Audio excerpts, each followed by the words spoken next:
Hey, good morning, everyone. Um, Morning. Welcome to Staying Safe on Zoom. Um, just a couple things before we start. I'm going to give it about a minute before we start to let anyone catch up that's coming in late. I just want to remind everyone to please keep your microphones muted. Throughout the presentation, if you have any questions, you can drop your question in the chat. And towards the end of today's session, I'll go back through the chat and try to answer as many questions as I can here this morning. Any questions that I'm not able to get to during the session, I'll save the chat from today's session, and then I can go back and email you with any answers to any questions I either didn't get to or didn't have an answer for today. So we'll give it one more minute and then we'll get started.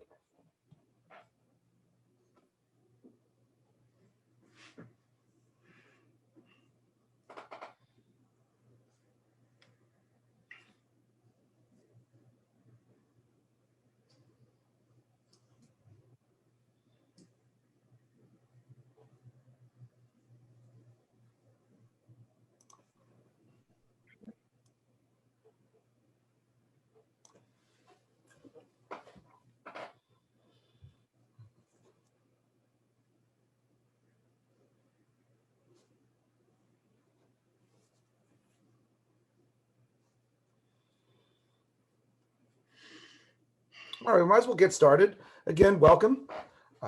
Glad that you could be here today. Let's advance this slide here.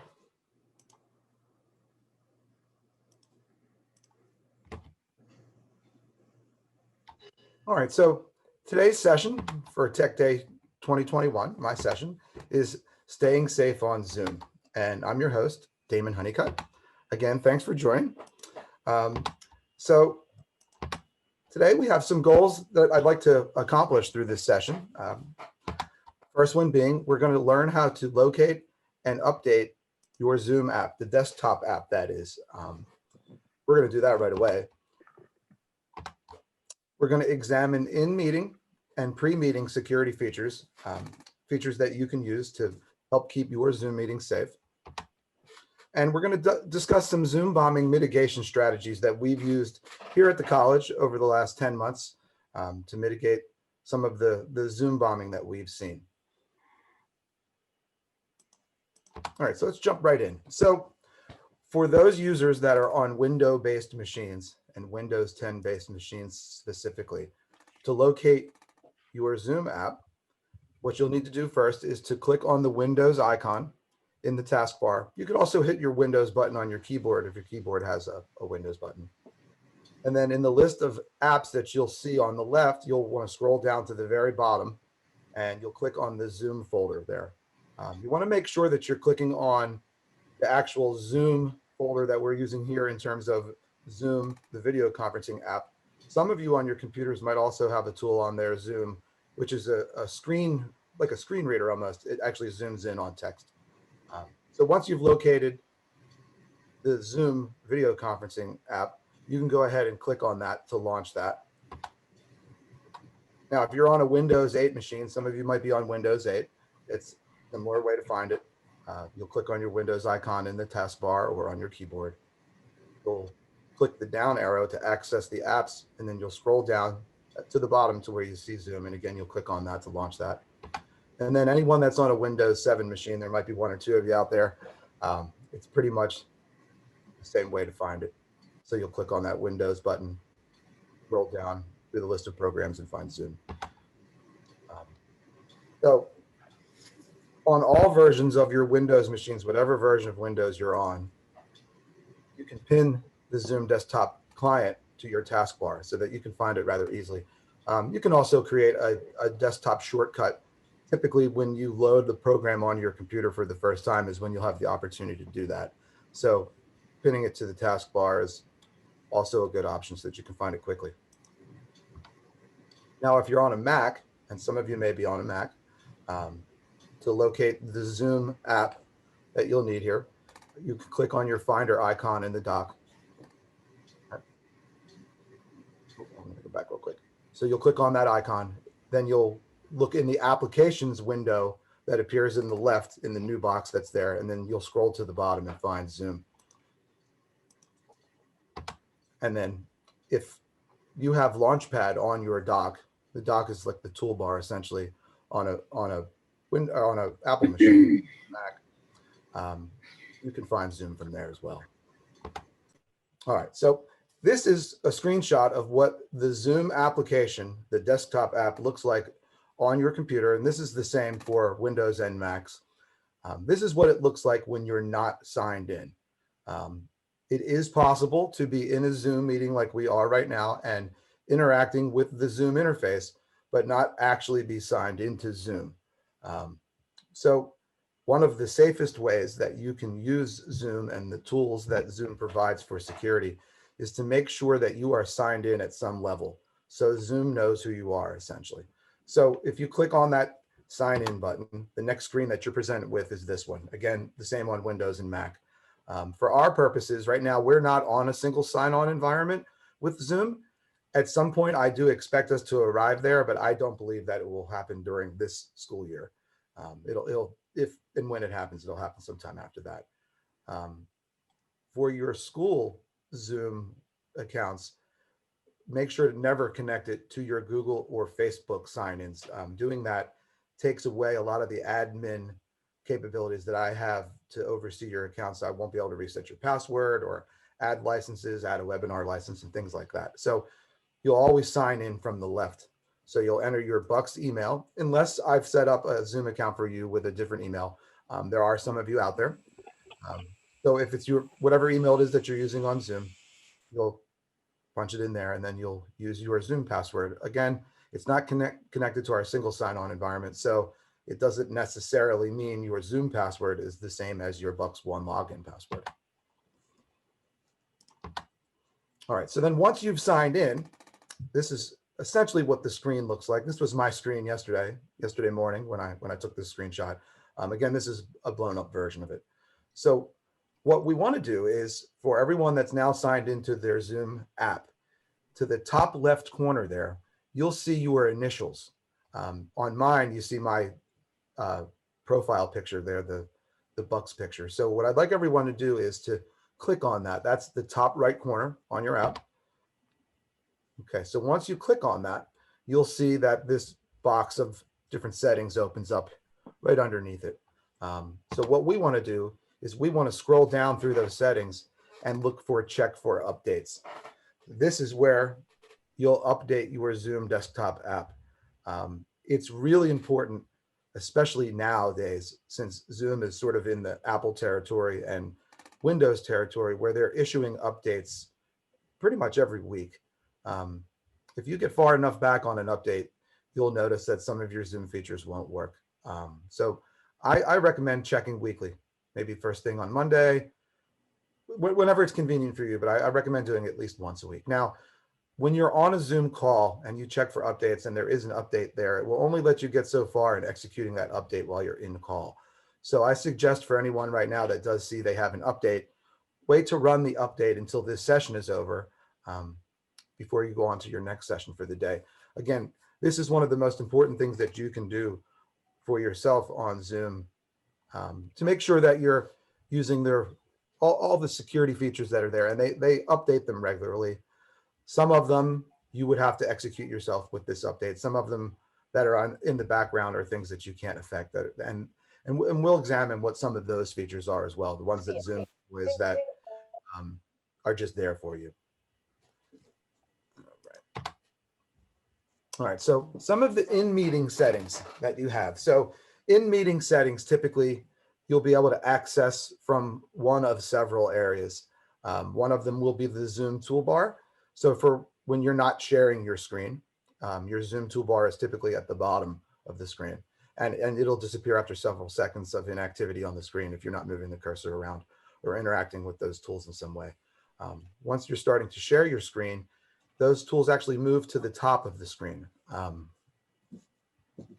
So some of the settings that are available to you, lock the meeting. This is a good one to use if you are, let's say you're an advisor and you're using Zoom and you have a static Zoom link created for students to connect to come to your advising session. So one of the things that you can do is lock the meeting so that no other students or anyone that may have access to that link can come in the middle of one of your conversations. You can put participants on hold. That means, and we'll examine a little bit what that looks like later, you can actually basically suspend the functionality for an individual user or all users on your meeting. And that's a temporary one. And you can remove participants. Now, removing participant it actually does remove the person from your meeting. But one of the other things that it does is it keeps that particular user from being able to rejoin or join any other Zoom meeting in our environment. So I caution you to not use the remove feature unless it's absolutely necessary. One of the things that you can do if you need to remove a student from one of your classes or a meeting, or anyone for that matter, is you can place them back in the waiting room. And once they're in the waiting room, there's no way for them to interact with anyone in your meeting or your class. Some of the other in-meeting settings that are there, report a user. And again, I'll go over in a little bit where we can find some of these different things because they're sort of placed throughout the Zoom interface. So host and co-host can report a user to Zoom, and Zoom will review, whatever the misuse or interruption that user caused, and then they'll react accordingly. You can disable video. So the host can turn video off for folks. Sometimes that's, I guess, desirable to not create any kind of distractions, or if someone is purposely being distracting and doing things that are unwanted. Muting participants. So this really refers to muting their audio. You can have anyone that's coming into the meeting muted automatically, or you can just remind folks to remain muted. And you can turn off file transfer. So this can keep someone that may be in your meeting that's trying to cause an interruption from sending unwanted material back and forth. And this would happen in the chat. You can turn off the annotation so you don't just have people scribbling all over your screen. I'm not honestly sure how many folks on here use the annotation feature in their class. I know there's some. You can disable the private chat so that you can kind of get rid of any unwanted interruptions from one student talking to another and not to your class. And you can control the screen sharing. This is a really important one. So obviously there's times in classes where we're going to have other folks in our meetings that are going to share content. You can grant that access in the meeting. You can start your meeting with the screen sharing functionality turned off for everyone but yourself and or maybe your co-hosts. And then you can turn it on as needed and then turn it back off. I think that's a really nice feature. You can control recording. You can grant permission for participants in your meeting to record, or you can deny that permission. You can have that turned off automatically. Some of you noticed, or I'm sure you all noticed, when you entered the meeting first, there was an audible signal that said this meeting is being recorded. I also turned on feature to have folks consent to actually being recorded. This is a new feature on Zoom. But the way that I understand this feature is if you deny the access to being recorded, you just will not show up at all in the Zoom meeting. Your video won't show up. So there won't be a record of you on that recording. You can also choose to not allow participants to rename themselves. And this is one of the mitigation features that I'll talk about a little bit later on that we have employed here in some of our classes where we needed to have a little bit more security because of students misbehaving. And waiting rooms, again, I've touched on this briefly. The waiting room for me is one of the, in my opinion, one of the best security features they have. All of you joined my waiting room before you came into the meeting. I know that many of you employ the waiting room. You can turn the waiting room on in meeting. If you didn't originally have it on as a security feature, you can turn it on once you're in the meeting. So again, that gives you the option to, instead of actually use the remove button for someone that may be causing problems in your meeting, you can just move them to the waiting room.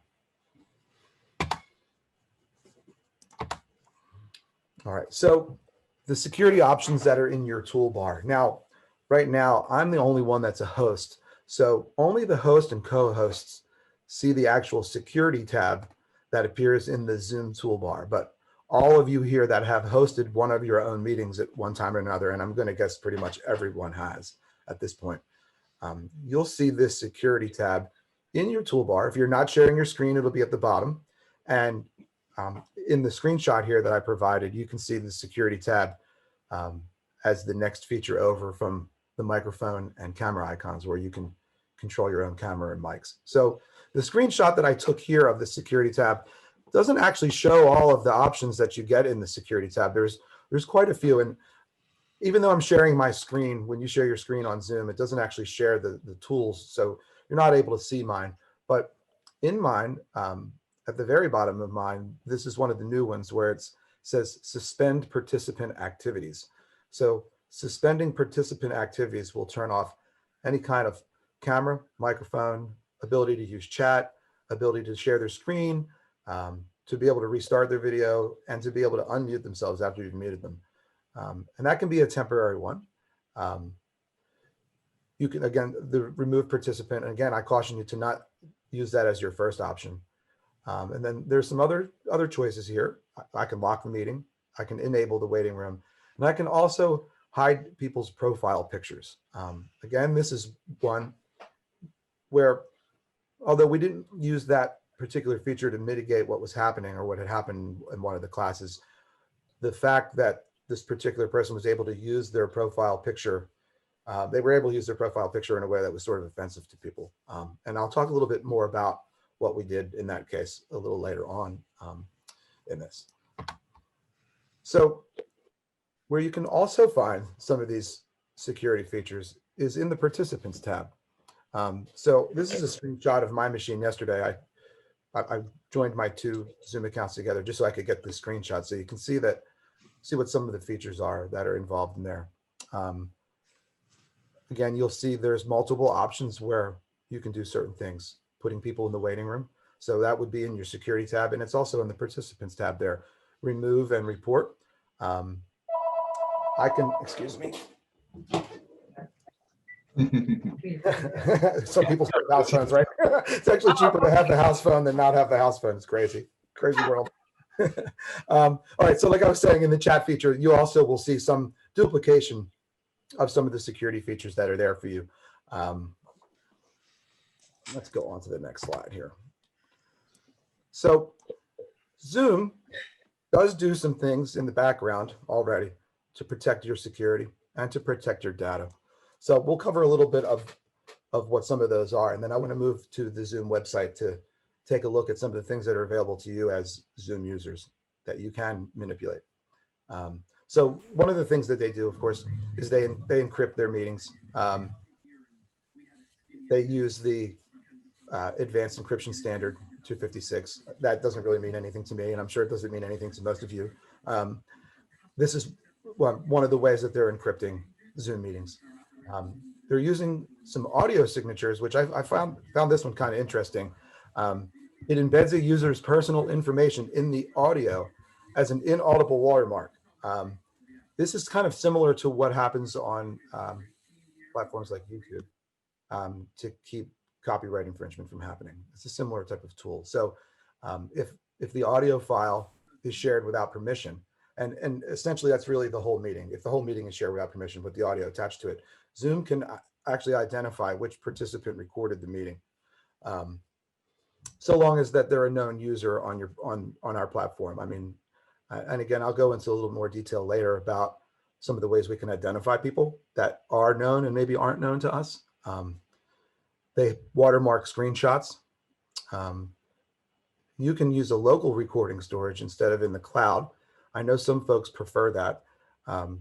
If you decide to use the cloud storage that Zoom provides, it is encrypted, but you can also use different encryption tools to encrypt audio or any kind of data that's on your own machine. Cloud recording storage, like I just said, there's some different ways they protect that, passcode protected. And I think that's one thing that's also, I'm going to point out here, and I'll point it out later. One of the levels of security that we're using on Zoom is through password protection. Essentially, that's how we're authenticated with our emails and our passwords. File transfer storage. So if you use some file transfer during one of your meetings, Zoom will capture that data. I haven't seen any kind of ability to share that data. Like, let's say if you share your recording with someone, of a class that you recorded or a meeting that you recorded and a file was shared, there's no way to actually then reshare that file if someone watches that recording back. So I'm not sure why they store that, but they say they store it for 31 days and then they purge it. And then you have cloud recording access. Again, there's some different ways that it can be protected. For us, our most common way is password protection. Let me go back here. All right, so some of the authentication, the way that we're authenticated, and I was just touching upon this through Zoom, is through password-based protection. We're at the moment, we're not using two-factor authentication on Zoom. We at the college are quickly moving to two-factor authentication to get to one login. I know some of us are on it already, and that'll be rolling out more and more as we go through the year. You do have the ability to use two-factor authentication on your own accounts now. It's something that I would have to turn on for users in the background. So if anyone is interested in that, you can let me know, and I can turn that on for you. And then the video preview. Now that's kind of for you, you know, to see if the background behind you is orderly. You know, is there anything that you kind of don't want people to see, or anything that could be deemed inappropriate or offensive to someone? You can use a virtual background to sort of mitigate that. I'm using one today, and I know a lot of folks like to use those. All right, so some of the other ways that Zoom is protecting your privacy and your data. Attendee consent for recording, and I touched upon this briefly. Everyone should have seen a consent message on their screen. This is something that's new on Zoom. This is the first time that I've actually used it. So I'd be interested to hear some folks' feedback on that, you know, either through the chat or through email later. Some things that they removed attention tracking. So at one point, Zoom was using attention tracking for professional trainers to see if their attendees were multitasking in the background, you know, not really paying attention to their program. And they've removed that. That's sort of Orwellian, if you ask me. And then Zoom, of course, keeps basic technical information for people. Our IP addresses, the types of machines that we're on, Zoom will capture, and I'll show you this a little bit later in this presentation. Obviously, our names and our email addresses, they keep stored. Zoom does not sell your information, which is interesting because, you know, although Zoom is not a social media platform, they're still one of the bigger players in, you know, the tech world. They're not like Facebook, however, which does sell your data. You can practically think something in your head if you're on Facebook, and the ad will come up on Facebook. Crazy. It's a little strange. And Zoom does not monitor your meetings. They're not paying attention to what you're doing in your meetings. Again, if something's happening that you don't like, there's a number of mitigation strategies or tools that you can use to mitigate that. So pre-meeting settings. So we're going to start to pivot towards the website here. Pre-meeting settings.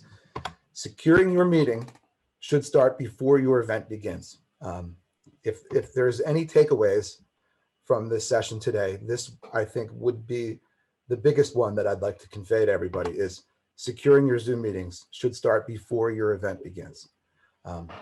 So this is just a very brief list right here of some of the tools that you can use to do that.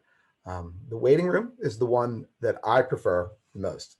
I think that is the most flexible option. I know that there are some folks that like to use the passcode. The passcode will also work perfectly well for you. And again, like I said a couple times in this session already, you can go back once you're in meeting and turn your waiting room on. And join by domain. So for us, what that means is basically that we could only allow authenticated users into our meetings. So what that looks like would be that everyone that joins any college-related Zoom meeting, student, faculty, and staff would need to have a college-created Zoom account. So we're not that far along there yet. At some point, we will be on single sign-on, and we'll probably roll that out. Although don't hold me to this, we'll probably roll that out to the students first for several reasons. Once we've rolled out single sign-on environment for our students, then we can begin to use the feature in the scheduler to only allow authenticated users. We're going to go ahead and we're going to jump over to the website. Just give me one sec. Didn't mean to totally stop the screen share. All right, so now I know that for our users, there are several different places that you'll go to actually launch a meeting. For our faculty, the majority of our faculty are launching their meetings from Canvas. And they also, the majority of those faculty, the ones that are using Zoom through Canvas, are also scheduling their meetings in Canvas.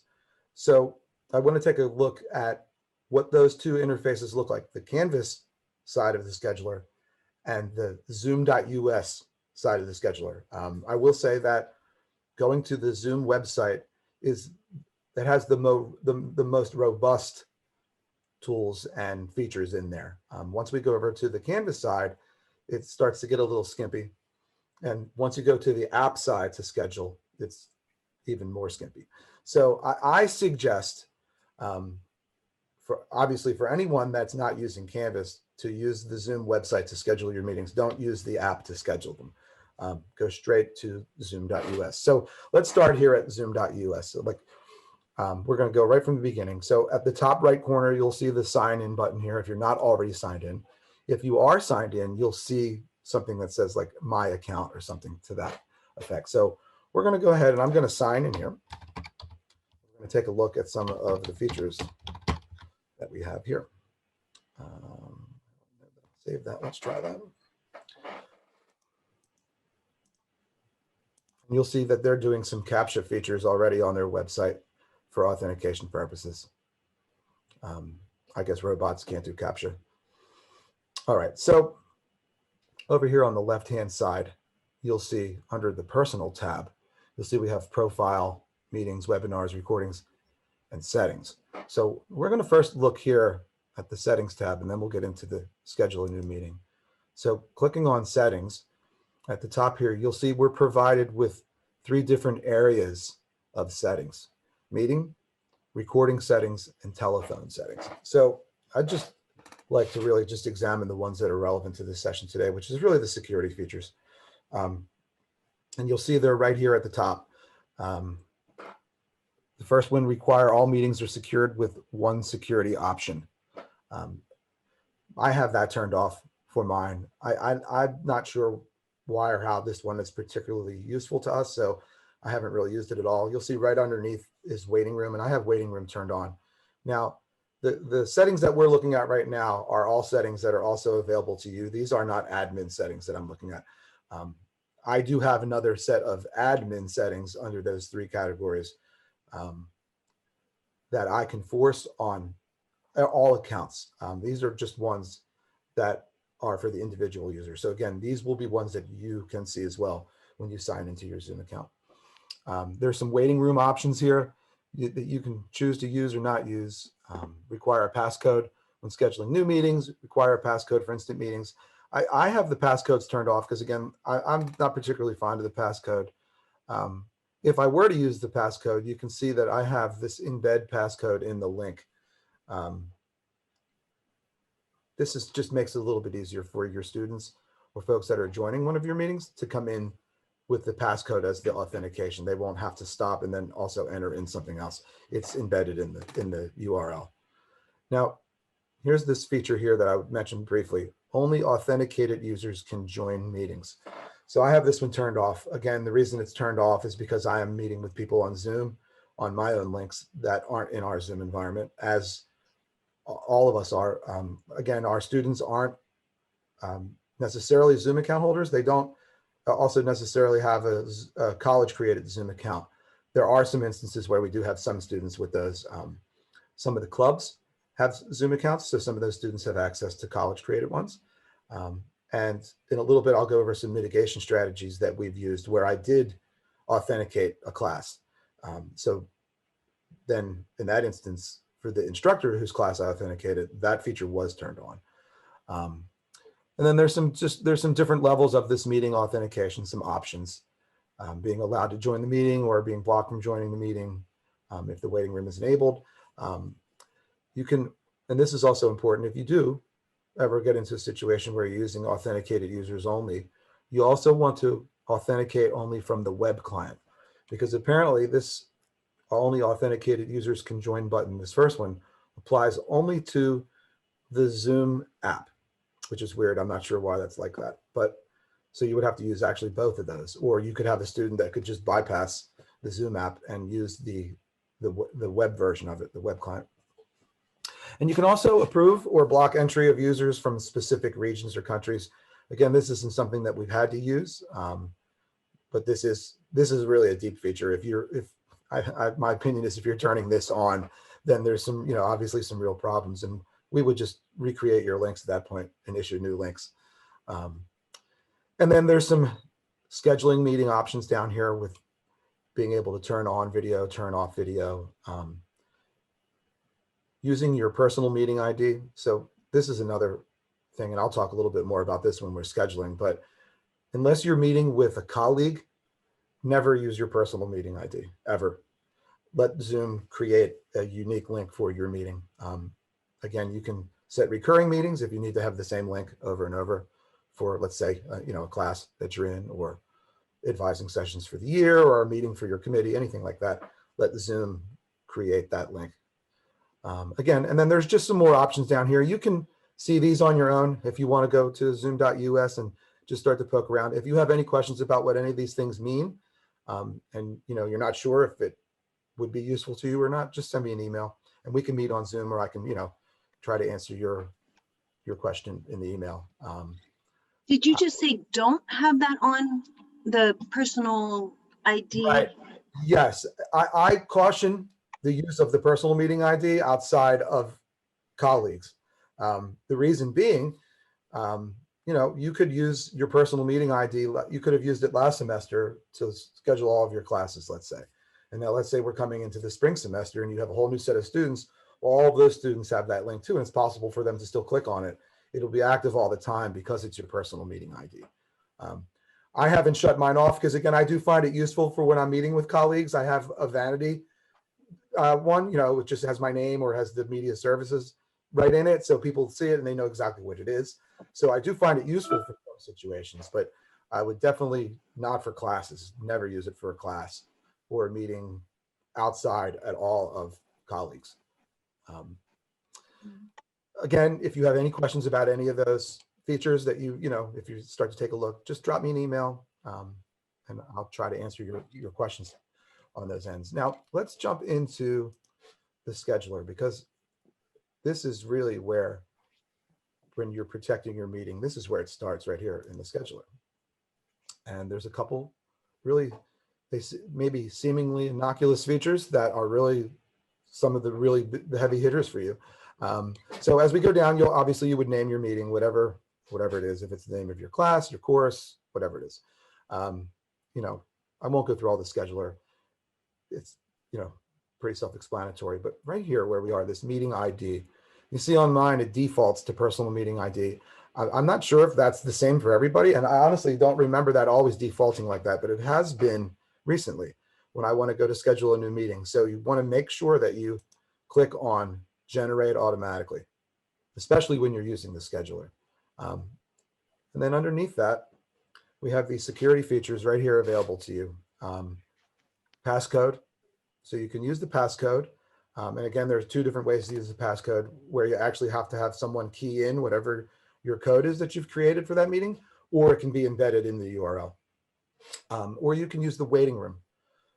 This, again, I'm beating a dead horse, I guess. I've said it a bunch of times, but I'll say it again. This is my preferred feature right here, waiting room. This gives you, as the meeting host, a lot more control. You can have your link launched. You can be getting your materials set. Your students or folks that are joining your session can then be in the waiting room once they've clicked on the link, and they have the option to check their microphone, check their camera, basically get those functions in order so that when they join your meeting or your class, they're ready to go. And then require authentication. Again, this right now is a tool that we're using to mitigate certain things that we've seen. I would not recommend using this out of the gate for anything, because you are likely going to be meeting with some folks that are either A, not in our Zoom environment, or B, might be in our environment, but please sign into their Zoom account. I've seen that a lot too. So if someone that is in our Zoom environment, which does have a college created Zoom account, is not signed into that account, if they clicked on a link that had authentication activated on it, they would be not able to join that meeting. They'd get a message saying that they can't join that meeting, that they have to be authenticated. So I would caution against using that just as a normal function. This is something that we can use to mitigate certain things that happen. And then as far as these meeting options down here, I see some folks from time to time will sort of defeat the waiting room that they have set by clicking on this allow participants to join anytime. If you click on that, that will allow folks to bypass any of these security features up here. Well, I shouldn't say any, the passcode or the waiting room, not the authentication. So I caution you against using this allow participants to join anytime, unless this is just for colleagues, something like that. And then some things you can do ahead of time. You can have folks muted upon entry beforehand. You can block, and it says here, approve or block users from specific regions. This really relates to that authentication. So again, I would not click on that at all. Please don't. So those are some of the tools that you have available to you right now as a Zoom user. I think everyone that's on the call here has a college created Zoom account, whether you're faculty or your staff at some point. Someone, maybe you, has given me your email. So again, from the start of your Zoom experience for any given day or any given week, again, like I said, I would certainly check weekly for those updates. And I would sign into either the Zoom website or the Zoom app before you're going to use a Zoom meeting for the day, with the exception of those faculty that are in Canvas. Now, give me 1 second here. My toolbar is stuck at the top, so I can't get to Canvas. No, I don't want that.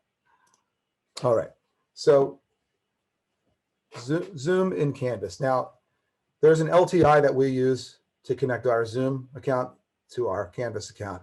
So Canvas is doing that handshake for all of you faculty members out there that are strictly using or almost strictly using Zoom from Canvas. So obviously those instances look like your classes that you're holding, and they may also include your advising sessions. You may be scheduling those in Canvas here and launching them from Canvas. So when you do that, as long as the LTI is still connected, Zoom automatically knows who you are. So you actually don't have to go and sign in necessarily for Zoom to know who you are. However, if you do join someone else's link, like let's say that you meet with me or you meet with one of our instructional designers, we are not launching our links from Canvas. We are launching them from the Zoom website. So at that point, you would then want to be signed in, let's say, to your Zoom app for you to have any kind of experience there. So let's talk just a little bit here about the features that are available to you in the scheduler on Canvas. You're going to notice that they're not exactly as robust, and they're in some slightly different spaces in here. You'll see that they have moved over the require authentication feature. This is new. This just happened this week. Again, I would not use that straight away. And you'll also see right here, this is where it shows you or asks you whether or not you would like to use your personal meeting ID. So this feature looks slightly different on the Canvas side. It's not an either or. It's if you uncheck that, that means it's going to automatically assign a meeting ID. So it's a slightly different function there to do that. So I want to just call your attention to that. Now, it's also interesting to note that for our Zoom users on Canvas, whatever scheduling you do on the Canvas side will then translate over to the Zoom website and the Zoom desktop app. So that means you wouldn't have to go and schedule your meetings in multiple spots. It would just populate across those different pieces of their platform. However, if you are a Zoom user in Canvas and you schedule your Zoom links on the website side, they do not transfer over into Canvas, meaning your Zoom links would not be in your Canvas course space at that point. I'm sure some of you have realized that, have maybe seen that and been like, hey, what's going on here? So again, I'll say that again. if you're a faculty member and you schedule your Zoom links from Canvas in the Zoom Pro feature in Canvas, those meetings will transfer over into what your schedule is, your meeting schedule is at the Zoom website level and in the Zoom app. But if you are a Zoom Canvas user and you schedule those meetings in the website or in that app, they don't translate into Canvas. It doesn't talk back that way. So that's just something that I wanted to point out. So now let's talk a little bit about some of the mitigation strategies that we have used at the college here. So I'm not going to go into any specific class or use any instructor's name. I'm just going to kind of try to generalize some of the things that have happened and some of the things that we've done. So we had a relatively smooth transition in March last year to all of us up on the Zoom platform, really within a couple of weeks, including our students. Obviously, most of us have used Zoom to some degree before mid-March. We have all become Zoom experts at this point, I think, in these past 10 months. This is basically where we work now, right? This is our building, essentially. So like we've become experts at this, so have the students. And so have those that may be out there that, are trying to use Zoom in sort of nefarious ways or just ways to disrupt people because they get a kick out of it. And we've seen some things like that. We had a couple instances in this past fall semester. We had one instance in the semester where we had a student post the meeting ID number to all of the social media platforms that this student was on: Facebook, Instagram, Snapchat, you name it. This instructor's meeting link was up there. And instructor had what would traditionally be referred to as a Zoom bombing incident. This one, I believe, would be as close to that traditional definition of Zoom bombing as we've seen. So the first thing that we did was I was able, because I'm an admin on Zoom for our college accounts, I was able to use this feature over here under the admin tab called dashboard.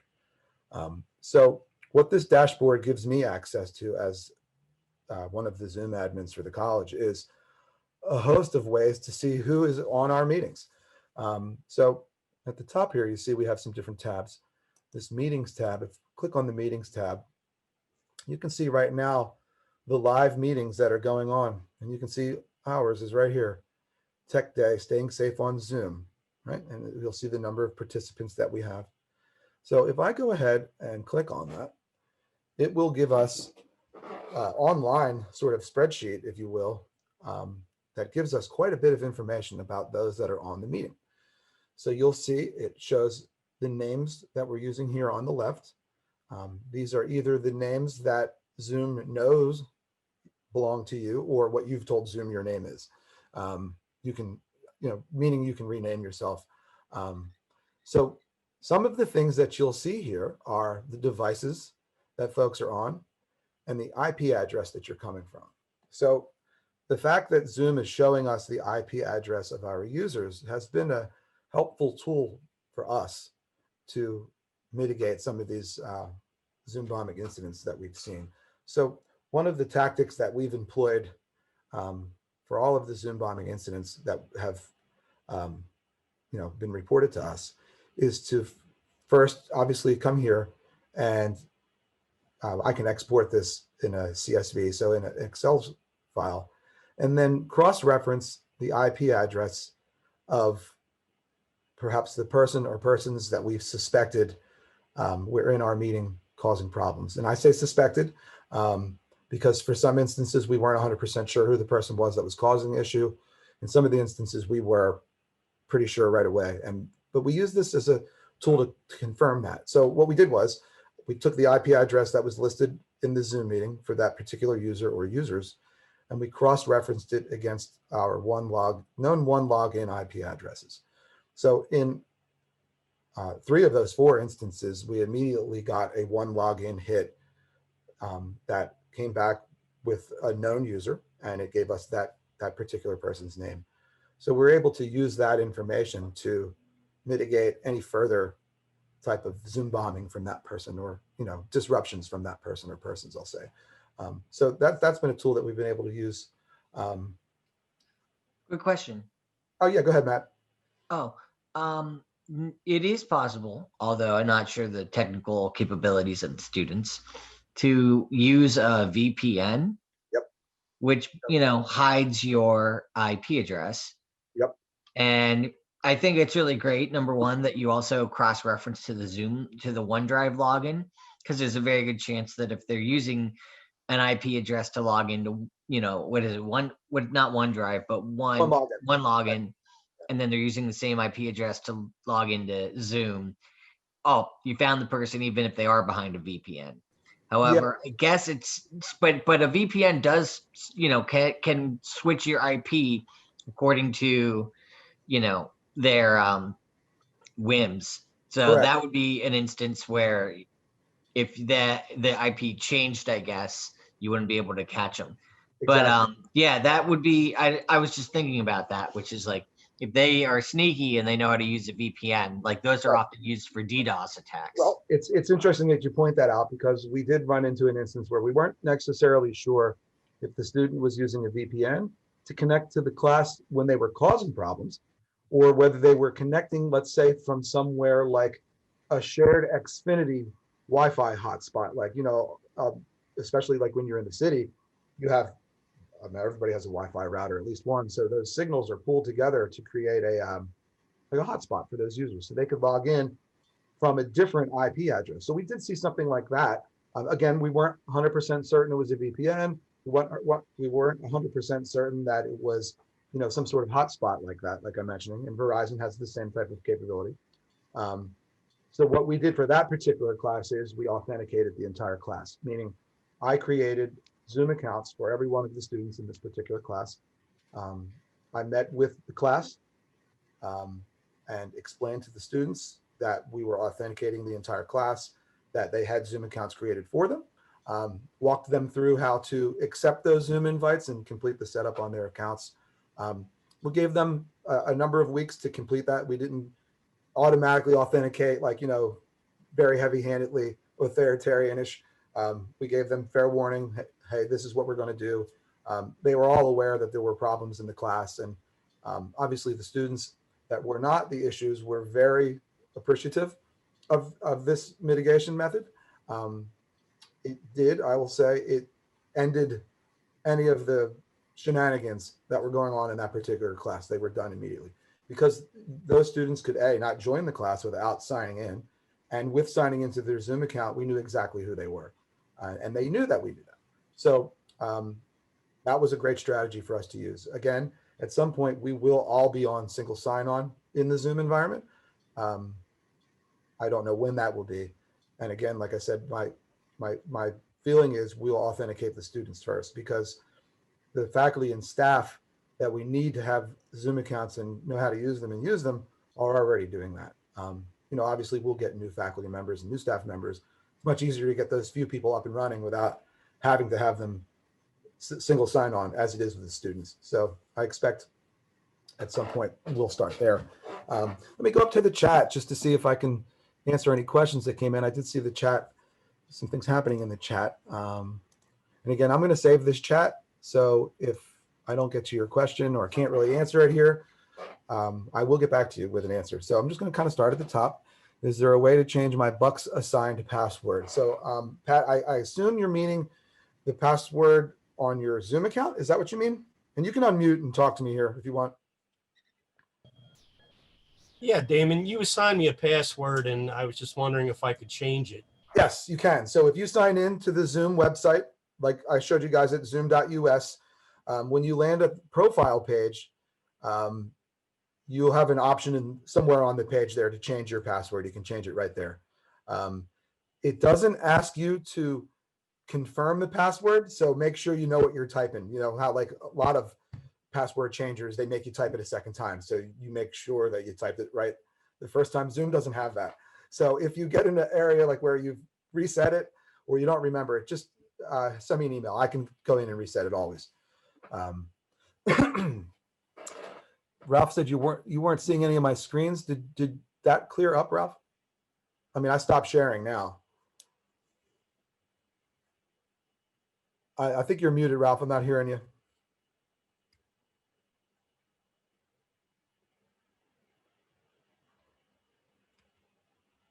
Yeah, I think you're muted, Ralph. I don't hear you. I can see you were talking, but I don't. hear you. Okay, it Oh, there you was are. about the first 20, 25 minutes of you. All I saw was you talking on the screen. I don't know why. All right, I can send you my presentation. It's Okay. The first half is in PowerPoint, and then the second half, I just, was showing you guys the tools. Yeah, well, I thought you were doing showing some screens that said on this and this and this, and I just saw Yeah, you talking. I was. That's okay. I can drop that into the chat for Yeah, you. I followed most of the stuff. Okay. Before we end, I'll drop my presentation into the chat. Okay, thank you. Gene is asking updates are not automatic. Not all of them, Gene. It's weird. There's different levels of updates that Zoom is doing. Like I said, they're kind of in Apple territory and Windows category. They make an update. It fixes a lot of stuff, but it unknowingly breaks other things. So then they issue another update, and they kind of do this thing now that Apple and Windows do. So they're not all updates are automatic. So again, yeah, you should check those weekly.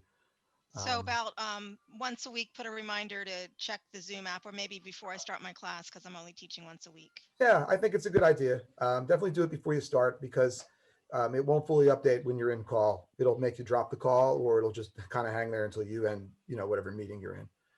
All right, thanks. John's saying I receive update notices from Zoom all the time and to update there. Is that enough? Yes, that is enough. If you're seeing those update notices, well, you're seeing update notices in the form of an email, John, or are you seeing those like on the screen when you're done a Zoom call? Can you kind of clarify that for me? I see it on the screen. Okay, then yes, that is enough. That you're getting them there.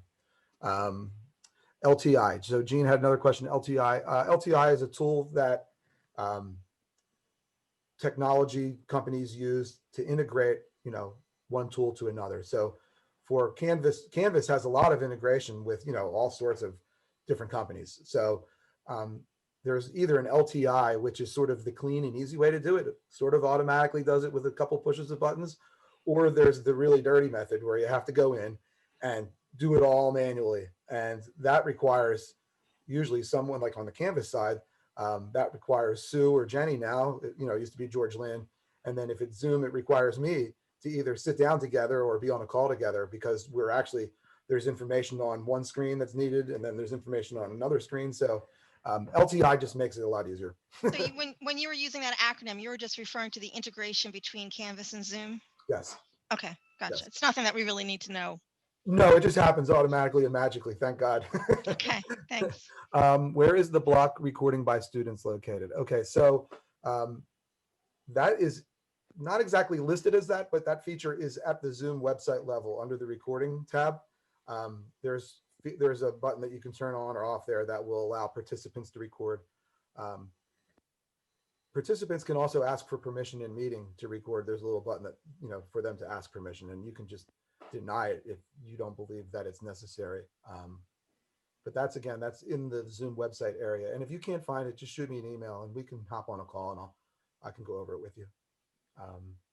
Gene, you said under participants, the default, they cannot record. Right. I believe the default is that they cannot record. You have to enable it. I believe at the Zoom website level, it's automatically turned off. Okay. Lois said, once you schedule meetings in Canvas, you can go to Zoom and add enhanced features. Yes, you can. I'm glad you brought that up because I meant to mention that. Once you've scheduled your classes in Canvas, if you're a faculty member, you can then go to zoom.us, sign in, find that meeting or the recurring meeting, and edit any one of them or all of them, and sort of, tweak it a little bit in the background.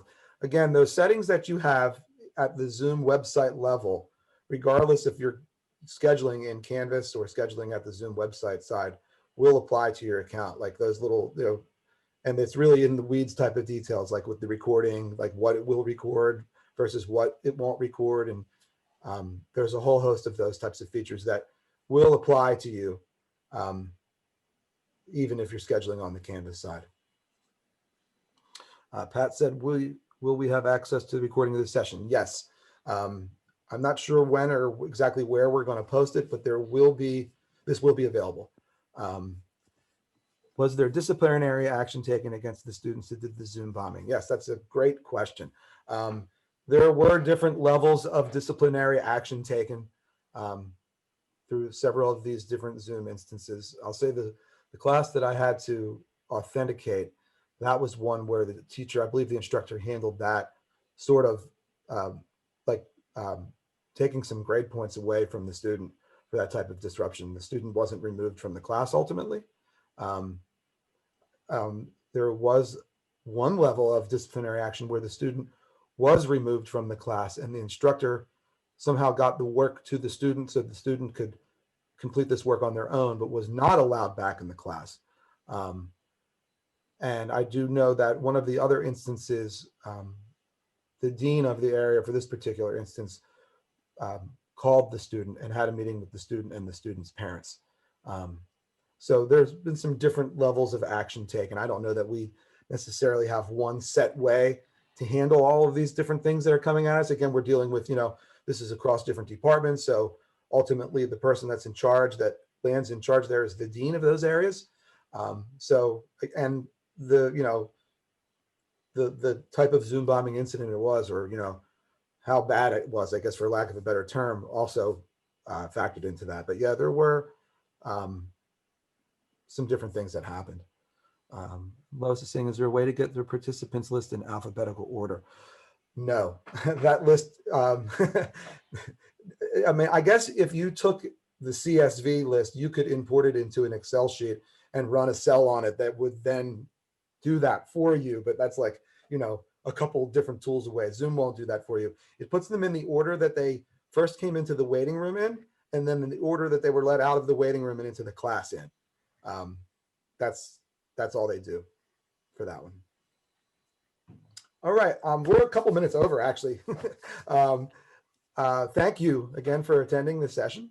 Let me, while we're here real quick, just drop this, see if I can drop this file in here into the participants tab. Hold on.